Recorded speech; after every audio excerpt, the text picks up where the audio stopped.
चलिए दोस्तों, एक बार फिर से स्वागत है आपका नयन सर जी के वाला 2.0 में। जी हाँ फ्रेंड्स, मैं फिर से एक बार उपस्थित हूँ आप सभी दोस्तों के सामने आप सभी की डिमांड पर वर्ब पार्ट 2 लेकर के आया हूँ, जिसमें मैंने वर्ब के बारे में विशेष जानकारी आप लोगों को दे दिया हूँ। आप चाहे तो उस वीडियो को देख सकते हैं, प्लेलिस्ट में होगी। चलिए, तो उससे पहले आपसे एक रिक्वेस्ट है फ्रेंड्स कि ये वीडियो अच्छा लगे तो प्लीज़ इस चैनल को अपने दोस्तों में शेयर कीजिए, एक लाइक कीजिए और सब्सक्राइब जरूर कीजिए। चलिए आते हैं, मैंने ये पढ़ाया था हेल्पिंग वर्ब, यानी कि वर्ब जो होती है ना, वर्ब दो कैटेगरी में होती है।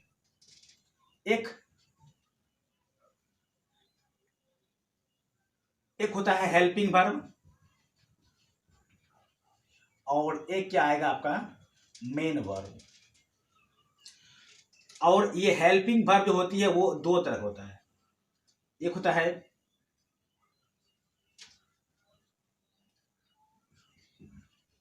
ऑक्सिलरी वर्ब और दूसरा मॉडल ऑक्सिलरी वर्ब्स।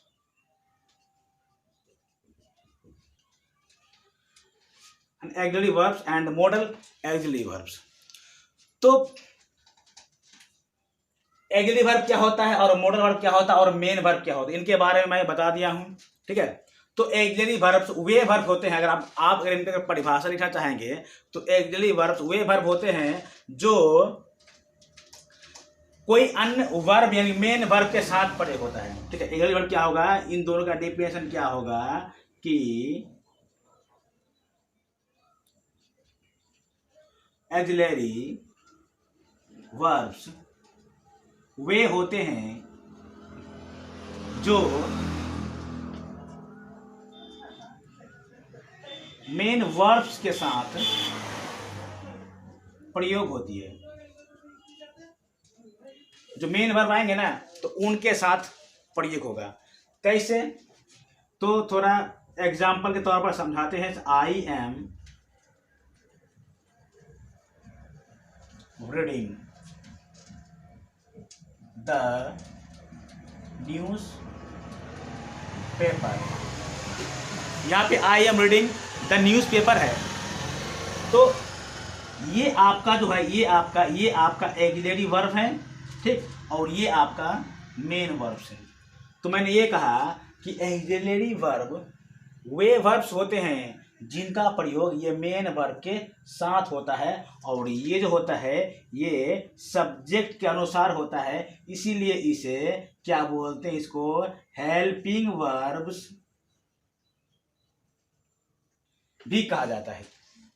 समझ में आया ना? अब हम समझते हैं, ये आपको समझ में आ ही गया होगा।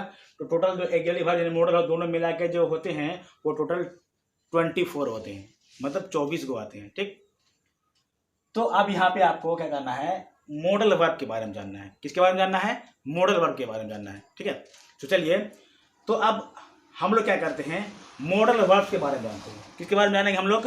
मॉडल वर्ब्स के बारे में। मॉडल वर्ब्स के बारे में जानेंगे, समझ में ना? तो मॉडल वर्ब्स क्या होता है, देखो, मॉडल वर्ब्स वे वर्ब्स होते हैं, ठीक है, जो अपने साथ हमेशा वर्ब वन का प्रयोग करता है, मान लेता है अपने साथ में हमेशा किसका प्रयोग करेगा, वो V1 का प्रयोग करेगा। कभी भी मॉडल वर्ब के बाद आप V3, V2 या V4, V5 इनका प्रयोग आप नहीं देखेंगे। वो क्या कहलाता है? मॉडल वर्ब कहलाता है। अब मॉडल वर्ब के अंतर्गत में कौन कौन सा वर्ब आते हैं और उसको हम लोग समझते हैं। ये है कैन,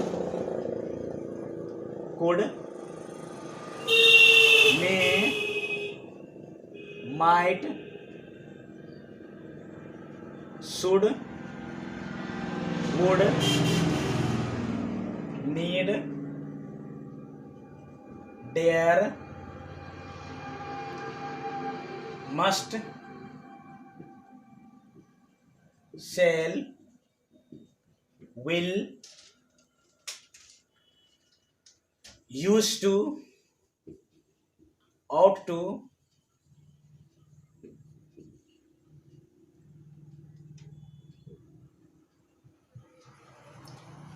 ये सभी क्या होते हैं, ये सब क्या आएंगे, ये सब, इन सभी को हम लोग क्या बोलेंगे, मॉडल वर्ब कहेंगे। क्या कहेंगे इसे हम लोग, मॉडल वर्ब्स कहेंगे। क्यों, क्योंकि इनके बाद हमेशा क्या होगा, अपने बाद क्या होगा, ये हमेशा वर्ब का फर्स्ट फॉर्म का ये लोग यूज करेगा। समझ में आ रहा है ना। तो ये आपका मॉडल वर्ब है, ठीक।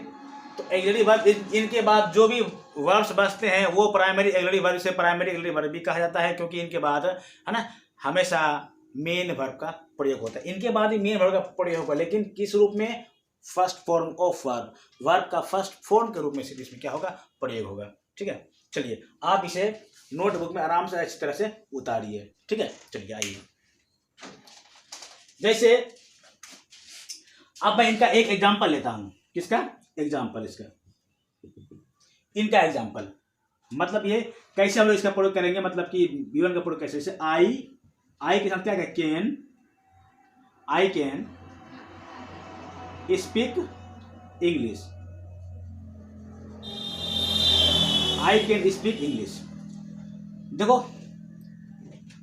आई कैन स्पीक इंग्लिश लिखा हुआ है, तो आई कैन ये आपका क्या हो गया, मॉडल वर्ब हो गया। आप यहाँ पे स्पीक, स्पीक ये क्या first form of verb V1 है ना, ये तो ऑब्जेक्ट है, ये सब्जेक्ट हो गया। मतलब कि ये जब भी आएंगे इनके बाद, मतलब कि मेन वर्ब के बाद, इनके बाद जब भी आएंगे, मतलब कि मॉडल वर्ब के बाद जब भी कोई वर्ब आएगा तो क्या होगा, यहाँ पर V1 का प्रयोग करेगा ये। जैसे you must do this work, आपको अवश्य ही इस काम को है ना करना चाहिए। तो यहाँ पर मस्ट माने अवश्य, डू माने करना, ये आपका फर्स्ट फॉर्म ऑफ वर्ब हो गया है ना। तो आपको अच्छी तरह से समझ में आ गया होगा कि ये मॉडल वर्ब क्या होता है। अब हम लोग क्या करेंगे, एक एक वर्ब का हम लोग क्या करेंगे, यूज जानेंगे कि मॉडल वर्ब का यूज कहाँ कहाँ पर हम लोग करते हैं। ठीक है, चलिए आप इसे नोट डाउन कीजिए। चलो, ये तो मॉडल वर्ब हो गया और एक्सिलरी वर्ब भी हो गया, समझे ना। अब एक 3-4 को ऐसे वर्ब आते हैं जिसको क्या बोलते हैं, उसको मार्जिनल मॉडल एक्सिलरी वर्ब बोला जाता है। क्या बोलते हैं उसको, मार्जिनल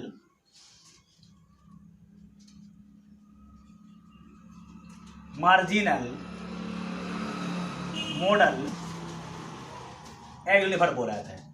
तो ये मार्जिनल मॉडल एक्सिलरी वर्ब किसको कहेंगे, क्यों कहेंगे, तो देखो ये क्या है, need, dare, need dare, use to, समझे ना, need dare, use to, need dare, use to को हम लोग क्या कहेंगे, मार्जिनल एक्सिलरी वर्ब कहेंगे। क्यों कहेंगे मार्जिनल एक्सिलरी वर्ब, क्योंकि इनका प्रयोग होता है, प्रयोग इनका यूज ना क्या होता है कि मेन वर्ब के रूप में भी होता है और एडजेक्टिव के रूप में भी इनका प्रयोग होता है। अब तो आप बोलेंगे सर एडजेक्टिव क्या होता है, एडजेक्टिव का मतलब ये होता है नाउन और प्रोनाउन का गुण जो बताता है वो एडजेक्टिव कहलाता है। रे बात समझ में आपको। चलिए, तो ये मेन वर्ब और एडजेक्टिव के रूप में भी इनका क्या होता है, प्रयोग होता है, इसीलिए इनको क्या कहेंगे हम लोग, मार्जिनल मॉडल एक्सिलरी वर्ब कहेंगे। कैसे, तो एक उदाहरण से हम लोग इसको समझने की कोशिश करेंगे। आप एक एक करके नोट करते जाइए, मैं आपको बताता जाऊंगा, ठीक है ना। चलिए आइए फिर देखते हैं। चलिए ऐसे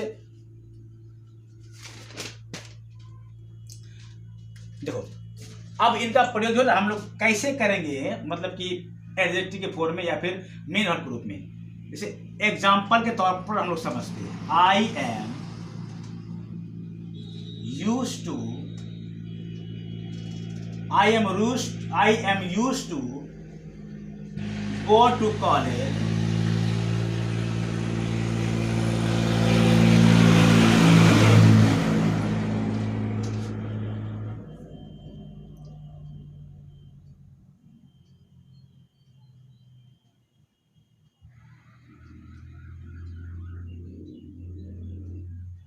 मैं अक्सर कॉलेज जाया करता था लेट। ये अक्सर का मतलब ये हुआ, यूज टू का मतलब कोई आदत सा होता है, समझ में है ना। तो ये आदत को दर्शाता है। चलिए लेके करके आप नोट करते जाइए। यू नीड नॉट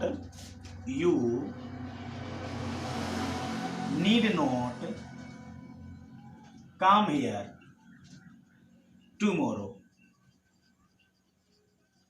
आपको कल यहाँ आने की जरूरत नहीं पड़ेगी या फिर होगी। तो यहाँ पर जो होता है ये क्या, ये बताओ, ये एडजेक्टिव वर्ब में भी काम हो रहा है, समझ में आया ना। और ये क्या बोलती है, मतलब कि एडजेक्टिव के रूप में भी काम होता है। तो ये क्या कहलाता है, मॉडल है ना, मार्जिनल ऑक्सिलरी वर्ब कहलाएगा ये, ठीक है ना। चलिए लिखिए आप लोग।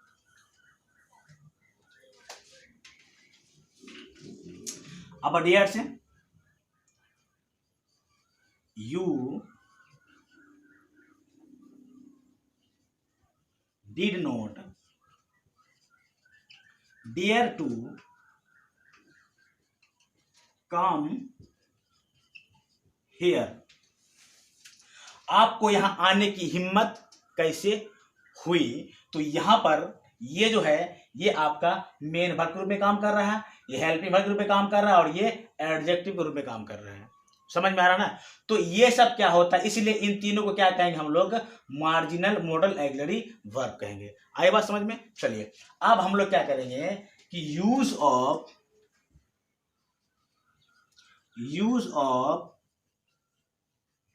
Modal verbs, model auxiliary verb, इनका हम लोग क्या करेंगे, यूज जानेंगे। तो पहला नंबर क्या होता है, कैन। क्या आता है, कैन। पहले हम लोग कैन से प्रयोग करेंगे। कैन, कैन का मतलब होता है सकना। कैन का मतलब क्या होता है, सकना। तो ये जो कैन जो होगा ना, इनका प्रयोग हम लोग क्या करेंगे, एबिलिटी माने क्षमता, कैपेसिटी को बताने के लिए हम लोग कैन का प्रयोग करेंगे। किसका, तो इनका प्रयोग क्या करेंगे, ये देखिए आप, क्षमता, ठीक है, योग्यता, पावर मान शक्ति। तो इनका यूज करने के लिए हम लोग क्या करेंगे, कैन का प्रयोग करेंगे। जी हाँ दोस्तों, कैन का प्रयोग करेंगे। तो कैन का मतलब भी सकना होता है, मे का मतलब भी सकना होता है, कुड का मतलब भी सकना होता है। तो हम लोग बारी बारी से एक एक करके हम लोग जानने का प्रयास करेंगे और बहुत ही बेहतरीन से आपको समझ में आएगा। समझ में आया ना दोस्तों। इसलिए इस वीडियो को जितना हो सके शेयर कीजिए, है ना। आइए तो एग्जाम्पल के तौर पर हम लोग समझते हैं, आई कैन लिफ्ट 20 kg। अब यहाँ पे लिफ्ट का मतलब होता है उठाना। क्या होता है, उठाना होता है, तो उठाना, है ना। तो यहाँ पे आई कैन लिफ्ट 20 kg, इसका मतलब ये हुआ कि मैं 20 किलो उठा सकता हूँ। आपके अंदर क्षमता है, इसलिए आप ये कहते हैं कि मैं 20 किलो उठा सकता हूं। तो ये एक क्या बोले, तो आप एक पावर, क्षमता दर्शा रहा है। क्योंकि दोस्तों आपको पता होता है ये पावर, कैपेसिटी, क्षमता यानी कि शक्ति जो होता है वो मानव में 3 तरह की शक्तियां होती है। एक होती है माइंड पावर, जो आप माइंड से समझते हैं। एक होती है बॉडी पावर, जो आप बल लगा के करते हैं। एक होता है मनी पावर, जैसे Mukesh Ambani, Tata, Birla.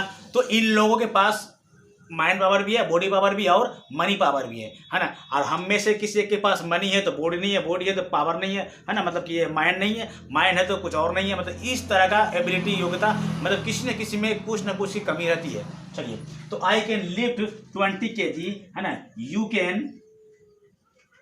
You can buy a home, ठीक है। आप एक घर खरीद सकते हैं, क्योंकि इसके पास जो होता है मनी पावर है। इसके पास होता है ये बॉडी पावर है, इसको उठा सकता है, इसके पास मनी पावर है ना। ही कैन डू अ सम, वह एक सवाल को बना सकता है। इसका मतलब ये हुआ इनके पास माइंड पावर है ना। अकॉर्डिंग टू सेंस, ये हो गया, ये दर्शा रहा है बॉडी और ये दर्शा रहा मनी और ये दर्शा रहा माइंड। तो हमारे पास बॉडी पावर, मनी पावर और क्या होता है, माइंड पावर होता है। 3 तरह के पावर का हम लोग क्या करते हैं, यूज करते हैं। तो ये आपको समझ में आ गया होगा कि मतलब हम लोग अगर योग्यता के बारे में यूज करेंगे तो हम लोग क्या करेंगे, यहाँ पर कैन का प्रयोग करेंगे। एबिलिटी, पॉसिबिलिटी, है ना। तो अलग चीज सबके बारे में हम लोग एक एक करके जानने की प्रयास करेंगे। समझ में आया ना। चलिए समझ में आया? तो हम लोग क्या करेंगे, इनके बारे में एक थोड़ा सा नोट जानेंगे। जैसे मैंने ये कहा ना कि इनके बाद क्या होता है, मॉडल वर्ड के बाद कोई भी मतलब कि V2 V3 V4 का V5 का प्रयोग हम लोग नहीं कर सकते हैं। तो उन्हीं को हम लोग क्या करेंगे, एक नोट बना करके यहाँ पे हम लोग क्या करेंगे, इसको लिख लेंगे। मॉडल वर्ब्स के बाद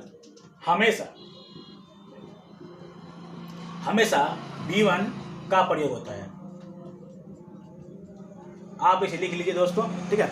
V1 का प्रयोग होगा, यहाँ तो आपको दिखाया गया है कि V1 का ही प्रयोग होता है, समझे ना। चलिए, अब तो बात ये होता है सर V1 का प्रयोग होता है तो मतलब कि V3 का ही प्रयोग, हाँ V3 का प्रयोग होगा। इसके बाद आपको V3 वाला हेल्पिंग वर्ब लेने की जरूरत पड़ेगी, जैसे है, समझ में है ना। तो हैव लेंगे तो आपको समझ में, इनके बारे में चर्चा करेंगे आगे आएगा, आपको बहुत ही बेहतरीन समझ में आएगा। चलिए, तो अब ये तो केन हो गया। अब हम दूसरी नंबर बारे में बात करेंगे, है ना, दूसरी नंबर बारे में बात करेंगे और रूल के बारे में और बात करेंगे, ठीक है। तो चलिए, तो अब जो हम लोग पढ़ेंगे इसके बारे में, दूसरा नंबर जो क्या आएगा, कूड आएगा। क्या आएगा? कूड। कूड का मतलब ये हुआ, ये तो आपका प्रेजेंट हो गया, आप इस काम को कर सकते हैं अपने योग्यता के अनुसार।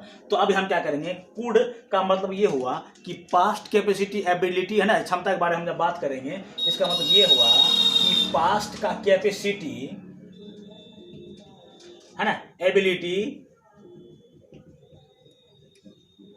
पावर के बारे में जब बात करेंगे तो क्या करेंगे, कूड का प्रयोग करेंगे।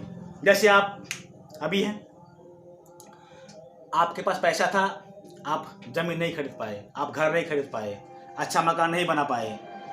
उसके बाद आपका बेटा था, तो उसके बाद आपका बेटा हुआ, तो बेटा भी योग्यता था लेकिन वो भी नहीं कर पाया, आपका पोता पोती हो गया। तो उनको यदि आप एक कहानी सुनाएंगे, आज के ज़माना की कहानी, उसके, है ना, आने वाले ज़माना में यदि आप सुनाएंगे तो आप क्या कहोगे, मेरे पास क्षमता था, आई कूड, है ना, buy a home in Katihar, in Patna, in Delhi. आप कहीं भी आपके पास पैसा था तो आप खरीद सकते थे, but in the present time you can not do this, है ना। प्रेजेंट टाइम आप ऐसा, है ना, इस चीज़ को नहीं किए थे, है ना। चलिए, तो नहीं कर पाएंगे, तो इसका मतलब ये हो गया कि यहाँ पर केन का मतलब ये हो गया पास्ट, केन का मतलब प्रेजेंट, और पास्ट फूड का मतलब क्या हो गया, इनका पास्ट फूड में हम लोग जब यूज करेंगे तो हम लोग कूड का प्रयोग करेंगे। अब एग्जाम्पल के तौर पर हम लोग समझते हैं, I could buy a home in Patna. मैं एक घर, है ना, मैं एक घर पटना में खरीद सकता था, because of this was the power of, है ना, मनी, क्योंकि ये जो था पावर था मनी का, आप खरीद सकते थे, but in the present time you can not buy a home in Patna, क्योंकि अभी जो होता है आपके पास पैसा क्षमता नहीं है, इसका मतलब आप जो है प्रेजेंट टाइम में पटना में जमीन या घर या कोई भी चीज़ नहीं खरीद पाएंगे, है ना। तो ये हो गया, ये आपका पास्ट का कैपेसिटी होगा। उसके बाद यदि कोई सवाल आप मतलब ये समझिए कि आप रनिंग में हैं, पढ़ाई कर रहे हैं, तो पढ़ाई रनिंग में है, तो आपसे कोई सवाल पूछेगा पढ़ाई से संबंधित या फिर कोई मैथ पूछेगा आपको, आप तुरंत बना दोगे। क्यों? क्योंकि आप रनिंग में हैं, आपको उसका प्रोसेस भी आता है, तो आप बना सकते हैं। लेकिन जब बूढ़े हो जाएंगे, सोचे उस वक्त जब आप बूढ़े हो जाएंगे, तो आपका पोता, आपका पोती, आपका नाती आपसे कोई सवाल पूछेगा कि नाना जी, दादाजी, आप एक सवाल बना के दीजिए, क्या आप बना लोगे उस सवाल को? नहीं, क्योंकि आप उस जमाने तक, उस दौर तक उसको भूल चुके होते हैं, क्योंकि आपका माइंड भी आपका साथ नहीं दे सकता। लेकिन आप उसको एक कहानी सुनाओगे कि I could solve this sum, but in the present time I can not solve this sum because of I have not the power of solving this sum. क्योंकि इस मतलब कि इस टाइम जो है आपके पास जो होता है उस सवाल को सोल्व करने के, है ना, करने का जो तरीका नहीं है, आप भूल चुके हैं। Because of this is the education ना। एजुकेशन क्या होता है, ये एक प्रैक्टिस की चीज़ होती है। आप जितना प्रैक्टिस कीजिएगा दोस्तों, उतना आप आगे बढ़िएगा। समझ में आया ना। आप प्रैक्टिस नहीं करोगे ना तो आप में जंग लग जाएगा। जिस तरह से मतलब हथियार को आप जितना धार दीजिएगा ना उतना तेज होगा, छोड़ दीजिएगा ना उसको बस ऐसे ही आहिस्ता आहिस्ता जंग लग जाएगा। जस्ट लाइक दैट, बिल्कुल वैसे ही होता है हमारा नॉलेज। समझ में आया ना। चलिए, तो अब यहाँ पर I could solve this sum. मैं इस सवाल को बना सकता था, but in the present time I can not solve this sum because of I have forgot. समझ में, मैं उसको भूल गया हूँ, समझ में ना। तो इसलिए तो यहाँ पर क्या होगा, ये आपका क्या होगा, ये आपका माइंड पावर हो गया, ये आपका मनी पावर था, ये आपका माइंड पावर था, और ये आपका, आप बूढ़े हो जाएंगे ना, आप 5 किलो भी नहीं उठा पाओगे। समझ में है ना, आप बूढ़े हो जाओगे तो आप 5 किलो भी नहीं उठा पाओगे।